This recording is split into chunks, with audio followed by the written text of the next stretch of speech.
Good morning, and thank you everyone for joining our webinar today on Automating HR, the High Cost of Paper. My name is Michelle Anderson, and I'm an account manager here at Diem Technologies. Joining us today from PSIGEN is John Sutton.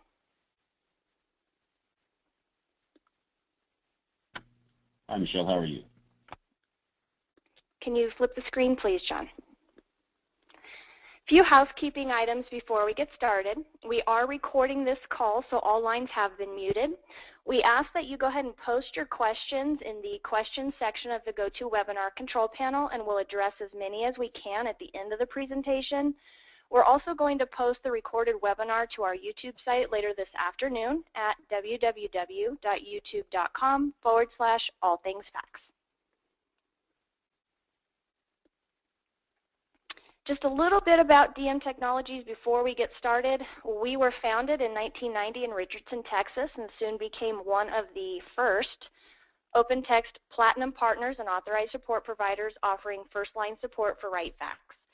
Our areas of expertise include offerings such as open text WriteFax, hybrid fax and cloud fax solutions, advanced document capture solutions such as SideCapture, document management, workflow, secure mail, and manage file transfer.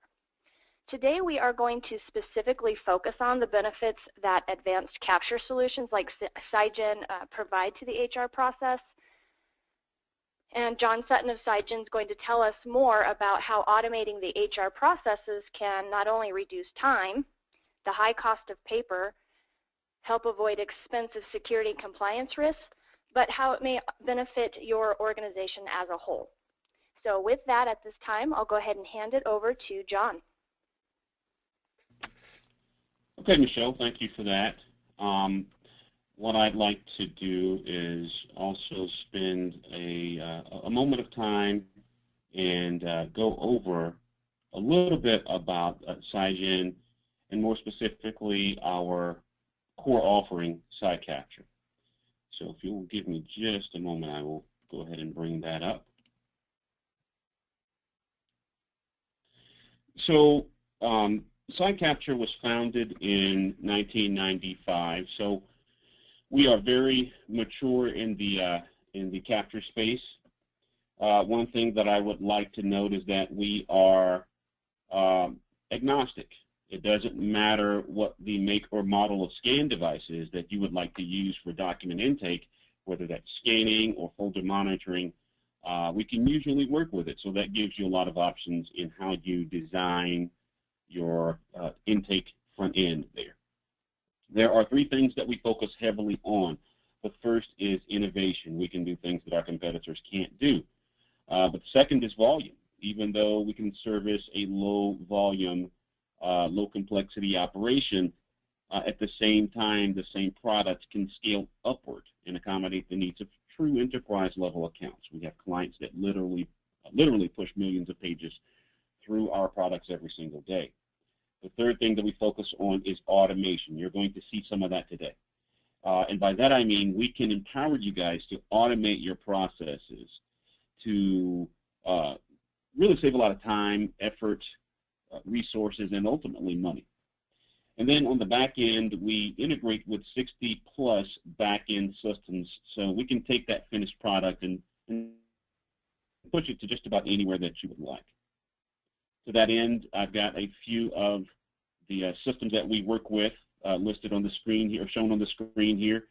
And I'd like to show this to show the flexibility of how we can and where we can publish data and images to. So, again, what does that mean?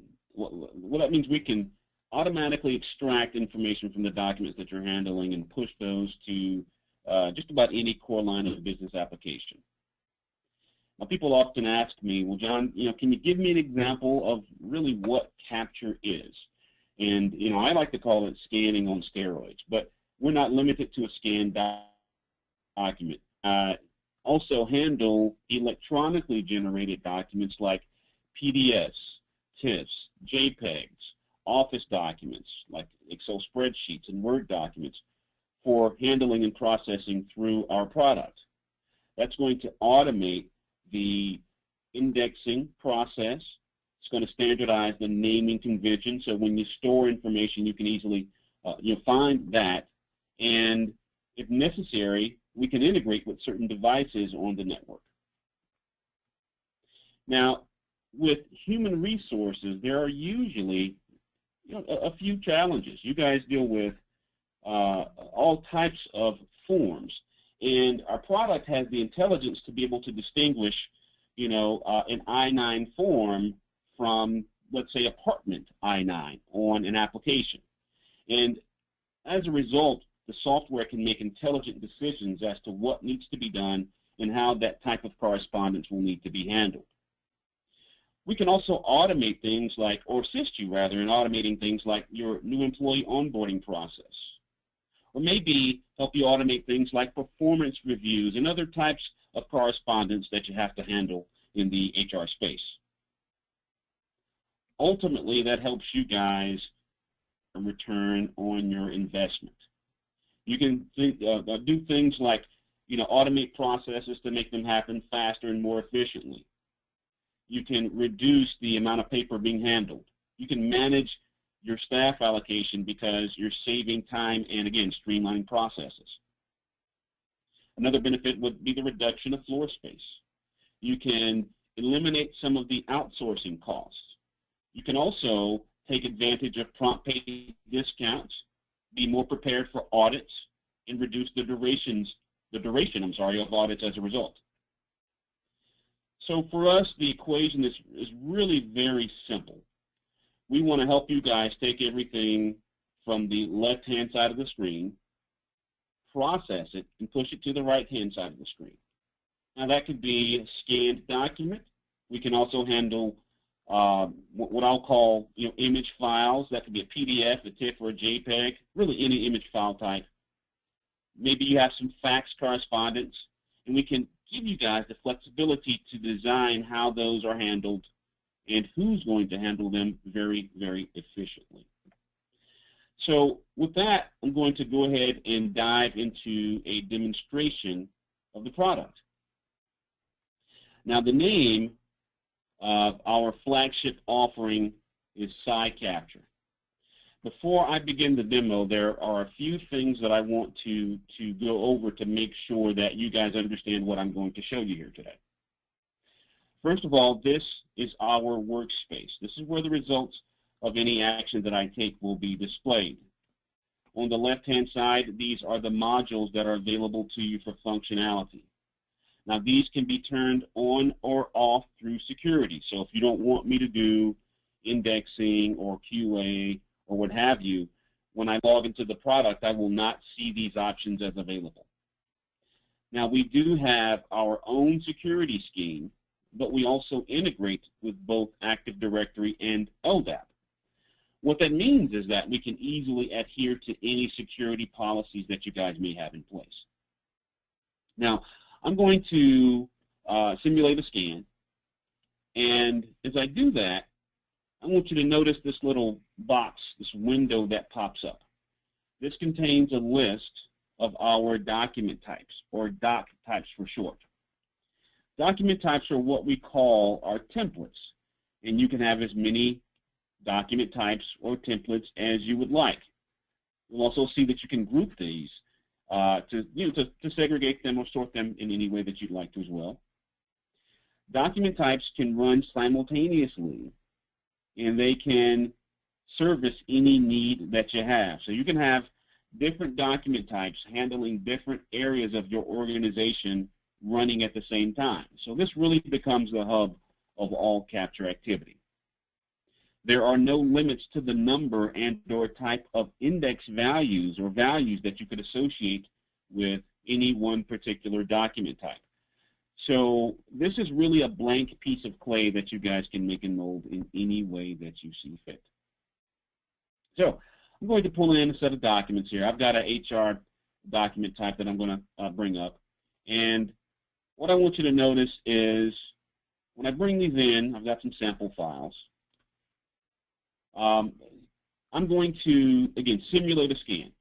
So this is me walking to my scanner or to my copier, scanning these guys, and walking away. Also, you probably have documents in a communal file share, maybe a communal drive like an M drive or a P drive or what have you. And I often get the question, you know, hey John, am I going to have to print these guys out, these documents that I already have, to scan them to process them? And the answer to that question is no. You simply take our product and point it to the top level of that structure, and we can automatically ingest and process these documents accordingly. The other thing of note is, again, I mentioned earlier, this is our workspace. This is where the results of any action that I take will be displayed.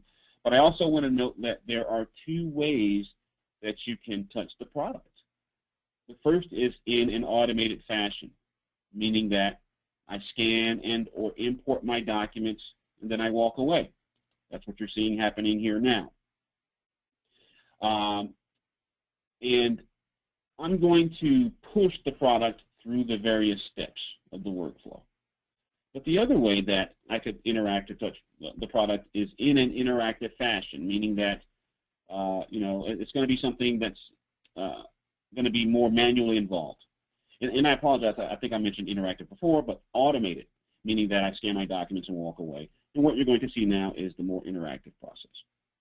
So I've got my sample documents, and you'll notice that these documents have different structures, they have different subject matters, but the commonality is, therefore, you know, the same employee. So with software, this is typically challenging to handle because I would have to separate these individual files and process them individually. But what I'm going to do is I'm going to say, software, just take in all of this stuff, and I want you to decide what needs to be done. Now, I've also got a couple of different index values. Indexes are the metadata, or the items that we want to target for extraction related to these types of documents. I've got some folder level index fields, and I have some document level index fields. Folder level index fields are the ones that you would typically see on the tabs of folders. This is for, you know, employee number 1, 2, 3, 4, or this is for John Doe, or in this case, this is for Marcus Brewer. And I can retain that same sort of structure within the software. Now, the document level index fields, well, these are the values that I want to extract related to the specific or the individual document itself. Again, this is all customizable. This could be or say anything that you would like. Now, the cool thing is, once I extract these values, you control what happens with both the images and the data, meaning that I can push either to just about anywhere that I would like, and you'll see that in just a moment. So I'm going to run this, and the software is going to classify the documents. It's going to say, well, hey, this is a W-9 versus, you know, a medical form, or versus, you know, an eligibility form, a Form I-9. We talked about that earlier. The way that it's going to identify what's what is through pattern matching. It's going to tell the software how to identify a type of document based upon some sort of unique value. For instance, would be, you're going to say, software, if you see a Form I-9 anywhere on the document, that is my file or my document identifier. And then based upon that, I want you to look for and extract certain values from that type of form. So again, I'm matching patterns. Maybe if I wanted to extract an SSN, I'm going to say, software, I want you to look for a pattern that in this case would be 3 numeric -2 numeric -4. So again, we can extract just about any value based upon this pattern matching approach. So I'm going to run this, and I'm going to continue to explain what the software is doing. It's beginning to classify the documents. So it's looking for Form I-9. It's looking for employment application. And it can intelligently split the documents based upon this sort of identification process. The other thing that's happening is it's saying, okay, now that I know what type of document I'm handling, I can then determine what values need to be extracted. So that's where I'm going through and extracting the SSN, the person's name, and what have you. So what I end up with is a group of individual files with certain values or metadata extracted from them. And then, as I mentioned earlier, I can choose what happens with both the images and the metadata. So the benefit here is I've taken a process that is usually completely manual, and I've actually completely automated it. If you want to have a process that is more interactive, maybe you want to have a system of checks and balances, maybe you want to do some document QA, we can actually build that into the process as well. So it's already done, and I can see now that it's extracted the various points of data that I wanted to target. Again, Form W9, the employee ID, I've been able to extract that. And again, that's happened in just a matter of moments. Now, you've seen the individual steps of the process, but because I can run the product in an automated fashion, procedurally, as a user, I'd walk to a scan device, I'd scan my documents, and I would walk away. And what I end up with is what you see on the screen. I have individual files of varied page lengths and the extracted data. Now, from here, I can easily choose to take the images and the data and push that to my core line of business application. I could take the data and push it to a backend database or an employee management system or what have you. Maybe you have a document management system in place. I could take these values and index these documents automatically and send them about to there. I could also email correspondence from here or have the product populate a folder structure automatically, or all of the above. I can actually push to all of those destinations simultaneously. So that's just one example of how we can take dynamic correspondence and automate the extraction of data from these based upon pattern matching. So the short of it is, you guys tell us what you want to extract. We look at the forms, and we can help you set it up and make it so. Now, I want to show you one other option. Let's close that for just a second here. And I want to show you something that you guys probably do a fair amount of, and that is the redaction of sensitive information. So I'm going to pull in some samples, and on these sample documents I have some fictitious SSN numbers. All right, it's right there. And by the way, what I'm doing here is I'm not only highlighting the automatic redaction features, I'm also highlighting the extraction features based upon pattern matching. So with software, sometimes the challenge is being able to extract information that moves. I don't know if you guys can see this, but this social here, let me just zoom in a little bit. It moves around a bit. It's not exact, but sometimes that can be a challenge for software. But I've told the product, I don't want you to look at the location, I want you to look at the pattern. Again, 3 numeric dash 2 numeric dash 4. If you see that anywhere, I want you to then redact or black that area out. One thing of note is that this redaction is burned into the document. That is very, very important because some options only do what's called an overlay, meaning that the area that's been blacked out can actually be removed. That could potentially pose an issue related to security because, and that's actually happened to some companies in the past where that redaction was hacked and removed, and now you've exposed sensitive data to someone that should not see it.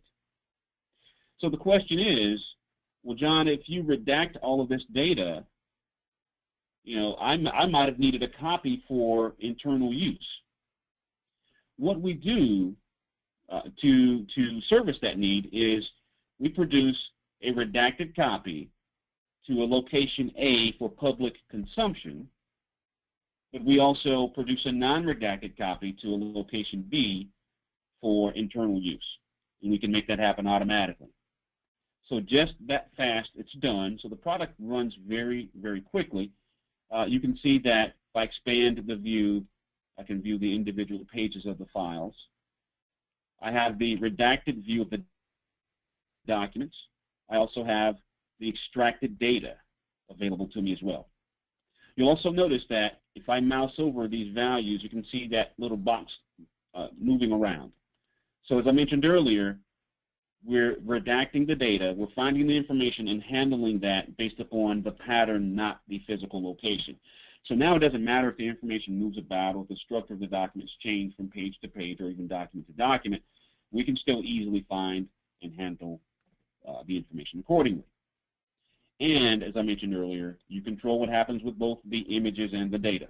I could use these values as indexes and append these to the documents and push them to just about anywhere that you would like them to go. Okay.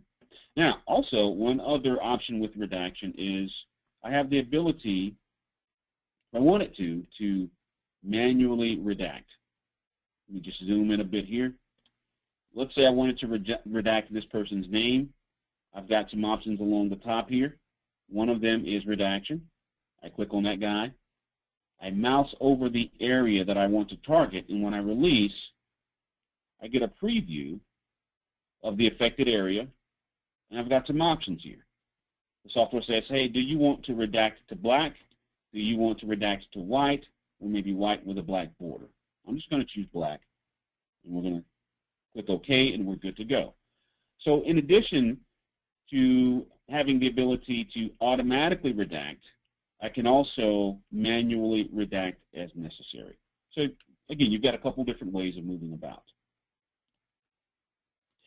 So the next thing I want to show you is, from a document processing standpoint, one option that you may not be aware of that you can entertain, and that is the use of what's called OMR, or optical mark recognition.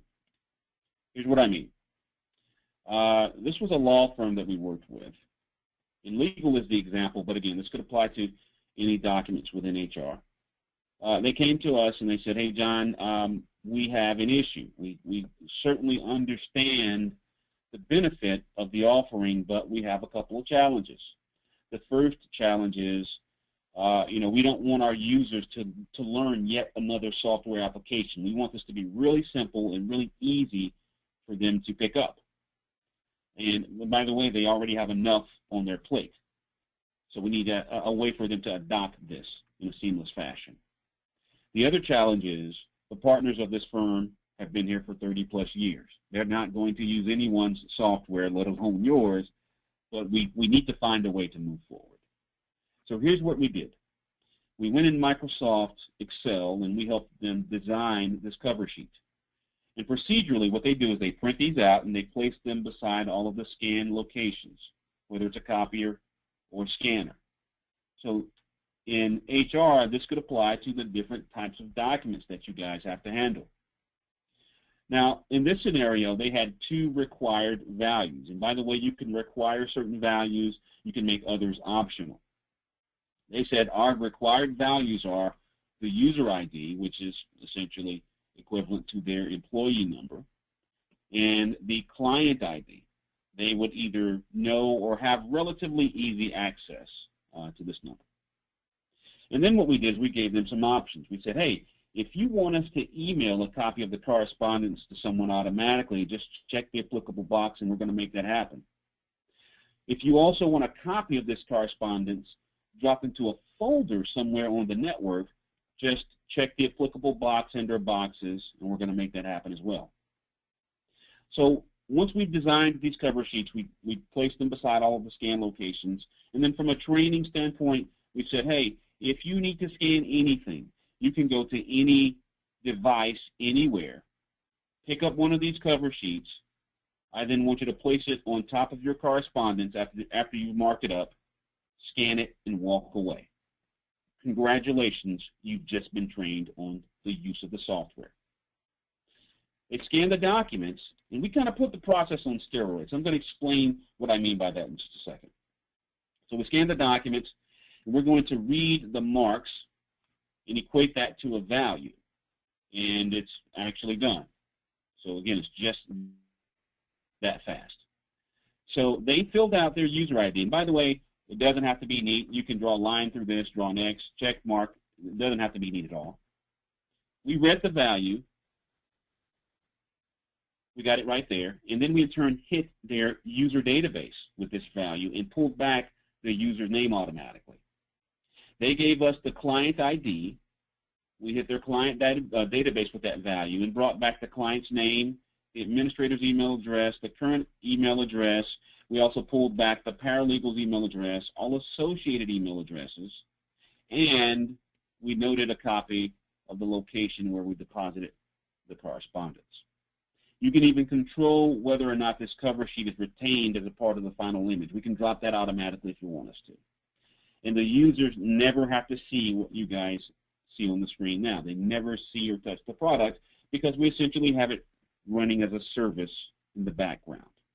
So the benefit of this is the solution is easily adopted by the end user with minimal effort, but yet the organization benefits from the complexity of the overall solution. And as I mentioned earlier, you control what happens with both the images and the data. We can push this to just about anywhere that you would like us to. So the last thing that I want to show you guys is, John, I often get the question, well, what happens if something cannot be read? What happens if something goes wrong? Because we work in HR and not all documents in HR are pristine. How do we overcome these issues when they happen? I'm going to show you how we do that. So I'm going to pull in a set of documents, different type of documents. These happen to be invoices, but again, it's going to apply to any document of any type. And what I'm going to do is run this process, and I'm going to ask the software to extract some information automatically. I'm also asking it to allow me to extract some information manually. But the thing I want to show you here is one of these documents will fail. And by the way, when a failure or an error should occur, that is what we call an exception. An exception is whenever something doesn't go right. And one of these documents, as I mentioned, will have an issue. Now, whenever an exception occurs, there are two ways that you can fix things. The first is I could give the end user the ability to fix the document or take corrective action at the point of failure. You'll see me do that in just a moment. Or if this was an automated process, I take the documents that have issues. This is the one that has an issue. I kick it out to a queue. I notify someone via email that they need to log into the product, look at these documents, and take corrective action. So the benefit of that is I can focus my staff on simply fixing the issues rather than handling the entire body of work. So on this document, I couldn't find the date, the vendor name, or the invoice total. I was able to find the invoice number. But let's see if we can find out what happened. Well, I told it to look for the word date. I said, software, if you see the word date anywhere, look right beside it. That's going to be the value that I want. I couldn't get an OCR read. So the way that I could fix this is I said, software, since you're reading the text here, I want you to give the end user the ability to leverage that text. You'll notice that if I mouse over anything, the software sees that. So I can now point on what I want and capture it. So it's called point and click functionality. This is very useful when you handle HR documents because you guys will get documents that look structurally different from page to page and from document to document. And now you've got an easy way to capture the pertinent data that you want. Now, because this is a date, I also have a calendar option, so I can very easily choose what I want to fix that. Now, for the vendor name, I've done something interesting here. These happen to be invoices, and I've said software, the invoices won't always have a font that can be read for the vendor name. Sometimes it could be a picture, other times it could be a logo, and that could potentially produce an error or an exception. So what I'm doing in this case is I'm saying software, I'm just going to do a live lookup into my vendor database, and I'm going to give the end user the ability to simply choose the applicable name, and I've satisfied that requirement. Couldn't find the invoice total because I said software look for subtotal and sales tax. Again, just not the best looking original, but this is the way that documents really look. But because I have that point and click functionality available to me, I can simply mouse over what I want and click it, and I got it. So very quickly and very easily, I'm able to overcome any issues that occur. So these are just a few examples of how we can assist you with handling and automating your HR correspondence. And with that, what I'll do is turn the floor back over to Michelle, and we can maybe answer any questions that you guys may have. Thank you, John, and thank you for that detailed information. And thank you all again for joining. We do hope this session has been beneficial. I'd like to go ahead and provide you with Diem contact information in the event that you may have some questions about PSIGEN or any of our other product offerings. John, do you mind bringing up the closing screen?